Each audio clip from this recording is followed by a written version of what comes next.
नमस्कार दोस्तों, आप सभी का साइन पे में स्वागत है। अगर आपकी मोटरसाइकिल में गियर चेंज करते समय गियर लीवर जो स्लिप कर रहा है और आपका जो गियर है वो भी चेंज नहीं हो पा रहा है, तो इस वीडियो में आपको यही बताऊंगा कि आप किस तरह से चेक करें कि आपका जो गियर लीवर है वो खराब है या इसकी जो गियर शाफ्ट है वो खराब है या फिर ये दोनों ही खराब हो चुके हैं और इस पार्ट्स को जो भी फॉल्टी पार्ट है उसे किस तरह से चेंज करना है। तो सबसे पहले मैं आपको ये चेक करवा देता हूँ कि ये किस तरह से स्लिप कर रहा है। ये देखिए, जैसे मैं इस पे जो गियर डालने की कोशिश कर रहा हूँ तो ये बिल्कुल ही स्लिप कर रहा है और गियर बिल्कुल भी चेंज नहीं हो पा रहा है। और बिल्कुल एंड पे जाके जब मैं इसके यहाँ पे लगा रहा हूँ तब जाके गियर जो है वो शिफ्ट हो पा रहा है। अभी आपको चेक भी करवा देता हूँ।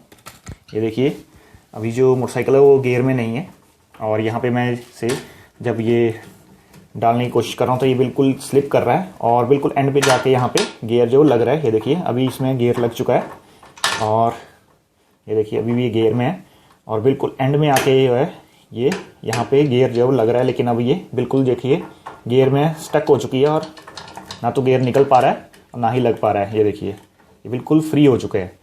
तो इसे जो है वो आपको चेक करने के लिए सबसे पहले तो हमें इस गियर लीवर को जो वो ओपन करना होता है और इसे ओपन करने के लिए यहाँ पे नीचे एक बोर्ड लगा होगा। हो सकता है कि आपके केस में ये 8 mm का हो सकता है ये 10 mm का हो। तो मेरे केस में ये 8 mm का है, तो मैं इसे पहले ओपन कर लेता हूँ। बोल्ट को ओपन करने के बाद आपको सिंपली इसे जो है वो बाहर की तरफ को खींच लेना है और ये बाहर निकल आता है। सबसे पहले आपको अपना गियर लीवर ही चेक करना है, क्योंकि 10 में से 9 केसेस में जो गियर लीवर ही ख़राब होता है। तो सबसे पहले आपको इसका जो ये होल है इसमें यहाँ पे देखना है कि इसके जो टीथ हैं वो सही हैं या वो घिस चुके हैं। तो भी आपको मैं चेक करवा देता हूँ। ये देखिए, मेरे केस में जो इसके टीथ्स हैं वो बिल्कुल ही वियर ऑफ हो चुके हैं, बिल्कुल घिस चुके हैं। इनमें बिल्कुल भी अब पकड़ने की जो है वो जगह नहीं बची हुई है। इनके जो ग्रूव्स है बिल्कुल घिस चुके हैं। और उसके बाद में आपको जो है वो अपना गियर शाफ्ट भी जो है वो चेक कर लेनी है। तो यहाँ पे आप देख सकते हैं कि मेरे केस में अभी गियर शाफ्ट जो है वो ठीक है। ये बैक साइड पे थोड़ा थोड़ा ऐसा लग रहा है कि यहाँ से ख़राब हो रही है, लेकिन अभी ये चलेगी। तो मेरे केस में गियर शाफ्ट तो बिल्कुल सही है। अगर गियर शाफ्ट आपके केस में ये भी घिस चुकी है तो आपको ये भी चेंज करनी पड़ेगी और इसके लिए इसको चेंज करने के लिए आपको जो है वो अपना कवर खोलना पड़ेगा क्लच वाला और उसके बाद ये गियर शाफ्ट जो वो चेंज होती है। तो मेरे केस में तो फिलहाल ये ठीक है, अभी ये चल जाएगी। और मुझे जो वो जस्ट इस लीवर को ही चेंज करना है।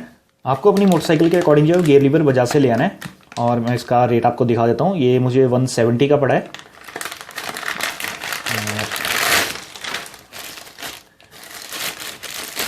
ये देखिए, अभी मैं आपको चेक भी करवा देता हूँ कि इसके बीच में जो मैंने आपको अभी ग्रूव्स दिखाए थे, टीथ दिखाए थे। ये देखिए, अभी आप इसके टीथ्स देख सकते हैं कि ये कितने ज़्यादा आगे को हैं और बिल्कुल इनका जो बीच में ग्रूव है वो कितना आपको दिखाई दे रहा है। तो ये इनकी जो अभी पकड़ है बिल्कुल नहीं है और ये अच्छी तरह से यहाँ पे इस गियर शाफ्ट को पकड़ लेंगे। तो इसे इंस्टॉल करना काफ़ी आसान है। आपको जस्ट इसका जो ये बोल्ट लगा रहता है इसे लूज़ कर लेना है और इसके बाद आपको जस्ट इसे जो है जिस तरह से हमने पुराने वाले गियर लीवर को निकाला था उसी तरह से इसे लगाना है। और लगाते समय आपको ये ध्यान रखना है कि आपको जो इसकी ये जो इंक्लाइंड आपको इसका जो रखना है वो अपने हिसाब से रख लेना है, जिस हिसाब से आप गियर शिफ्ट करते हैं और आपके लिए ये अच्छी पोजीशन पे रहता है। तो मेरे लिए ये यहाँ पे सेट रहता है थोड़ा सा नीचे की तरफ को और इस तरह से। और इसके बाद में आपको जस्ट इसका जो ये बोल्ट है ये लगा के टाइट कर देना है। तो अभी मैं आपको चेक करवा देता हूँ। ये देखिए, अगर आपको हल्की सी आवाज़ भी आ रही होगी, ये देखिए ये बिल्कुल भी स्लिप नहीं हो रहा है और जैसे मैं इसमें गियर डाल रहा हूँ तो गियर डल भी रहा है और गियर निकल भी रहा है। ये देखिए, अभी मेरी मोटरसाइकिल जो है वो न्यूट्रल में है और जैसे मैंने गियर डाला अभी ये देखिए ये गियर में आ चुकी है और जैसे मैंने गियर निकाला ये दोबारा से न्यूट्रल में आ चुकी है।